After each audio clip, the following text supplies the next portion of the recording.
ನಾವೆಲ್ಲ ಒಂದು ಬದುಕಿನಲ್ಲಿ ಒಂದು ಸಾಧನೆ ಮಾಡಿದಂಥ ಒಂದು ದೊಡ್ಡ ಶಕ್ತಿಗೆ ನಮನವನ್ನು ಅರ್ಪಿಸಲಿಕ್ಕೆ ನಾವೆಲ್ಲ ಇಲ್ಲಿಗೆ ಬಂದಿದ್ದೇವೆ.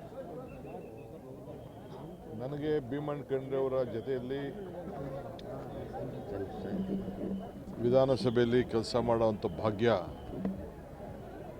1989 ನಂತರ ಸಿಕ್ಕಿತ್ತು. ಅವ್ರ ಮಂತ್ರಿಯಾಗಿಯೂ ನೋಡಿದ್ದೇನೆ.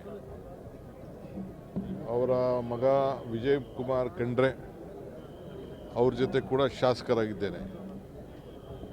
ಅದಾದ ಮೇಲೆ ಅವ್ರ ಮಗ ಈಶ್ವರ್ ಖಂಡ್ರೆ ಅವ್ರ ಜೊತೆ ಶಾಸಕರ ಕೆಲಸ ಮಾಡಿದ್ದೇನೆ, ಮಂತ್ರಿಯ ಕೆಲಸ ಮಾಡಿದ್ದೇನೆ ಮತ್ತು ನನ್ನ ಜೊತೆ ಅವರು ಕಾರ್ಯಾಧ್ಯಕ್ಷರ ಕೂಡ ಕೆಲಸವನ್ನು ಮಾಡಿದ್ದಾರೆ. ಈಗ ಅವರ ಮೊಮ್ಮಗ ನಮ್ಮ ಜೊತೆ ಪಾರ್ಲಿಮೆಂಟ್ ಮೆಂಬರಾಗಿ ಕೂಡ ನಾವೆಲ್ಲ ಸಂಘಟನೆ ಮಾಡ್ತಾಯಿದ್ದೀವಿ. ಸಾಮಾಜಿಕವಾಗಿ, ಶೈಕ್ಷಣಿಕವಾಗಿ ಮತ್ತು ವೀರಶೈವ ಸಮಾಜದ ಅಧ್ಯಕ್ಷರಾಗಿ ಇಡೀ ರಾಜ್ಯ ಸಂಘಟನೆ ಮಾಡಿ ಕಾಂಗ್ರೆಸ್ ಪಕ್ಷದ ಒಂದು ದೊಡ್ಡ ಆಸ್ತಿ, ಈ ಕುಟುಂಬನೇ ಕಾಂಗ್ರೆಸ್ ಪಕ್ಷದ ಒಂದು ದೊಡ್ಡ ಆಸ್ತಿ.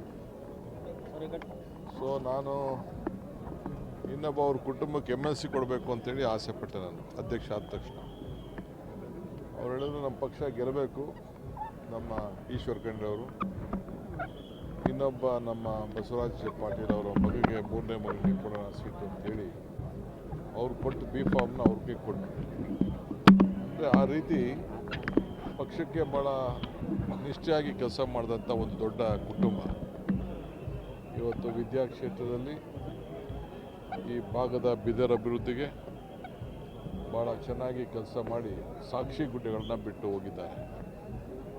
ಸೊ ಒಂದು ಮಗು ಹುಟ್ಟಿದಾಗ ಮಗು ನಗನಗ್ತಾ ಸಮಾಜ ಇದ್ದರೆ ಮಗು ಅಳ್ತದೆ, ಸಮಾಜ ಖುಷಿ ಪಡ್ತದೆ. ಒಂದು ಮಗು ಸತ್ತಾಗ ಸಮಾಜ ದುಃಖ ಆಗ್ತದೆ.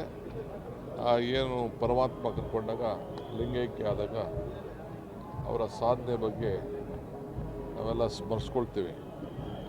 ಸೊ ಹಂಗೆ ಇವತ್ತು ನಾವೆಲ್ಲ ಎಷ್ಟೇ ದೂರ ಇದ್ದರೂ ಕೂಡ, ನಾನು ದೆಹಲಿಯಲ್ಲಿ, ಮುಖ್ಯಮಂತ್ರಿಗಳು ಬೆಂಗಳೂರಲ್ಲಿ, ನಾವೆಲ್ಲ ಏನೇ ಇದ್ದರೂ ಕೂಡ ನಾವೆಲ್ಲ ಬಂದು ಇವತ್ತು ಈ ಒಂದು ಪವಿತ್ರವಾದಂಥ ಕಾರ್ಯಕ್ರಮದಲ್ಲಿ ಪಾಲ್ಗೊಂಡಿದ್ದೇವೆ.